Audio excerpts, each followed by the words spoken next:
Trump flip-flops on Strait of Hormuz, creating new risks for global economy. In a surprising shift, President Trump has abandoned his earlier plan to impose a 20% fee on vessels transiting the Strait of Hormuz and instead offered guaranteed safe passage to ships from Persian Gulf states that invest heavily in the United States. The move, announced on social media, raises questions about the future of this vital waterway and the broader shipping industry. The Strait of Hormuz links the Persian Gulf to the Arabian Sea and is a choke point for around 20% of the world's oil traffic. For decades, the industry has operated under clear conventions and predictable routes. Now, under Trump's proposal, that certainty is eroding. Shipping experts are already sounding the alarm. Lasse Christophersen, continent-wide chief executive of Wallenius Wilhelmsen, said the constant change in policy makes it hard to make a decision to normalize trade.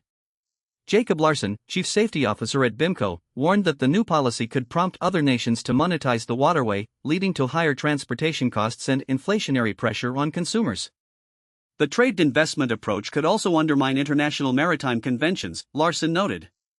If Gulf countries' commitments are still tied to a military guarantee, disruption could become a possibility each time political winds shift. JSP. The background to this flip-flop is the ongoing standoff with Iran. Iranian forces have repeatedly used drones and missiles to attack ships in the Strait, a tactic that has kept the waterway precariously close to full conflict. Those attacks have sent oil prices soaring, amplifying global economic volatility.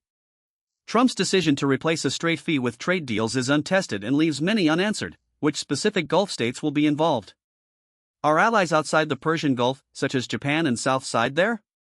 The global shipping community watches with vigilance. The unpredictable environment threatens stability and could lead to higher insurance premiums and shipping rates worldwide, further tightening trade flows. In short, the US president's flip-flop isn't just a diplomatic pivot, it's a signal that the Strait's future could pivot along with US foreign policy priorities, an unsettling prospect for a world that relies on that narrow stretch of water. That's all for now. Thank you for listening, and stay tuned for more updates on this evolving story.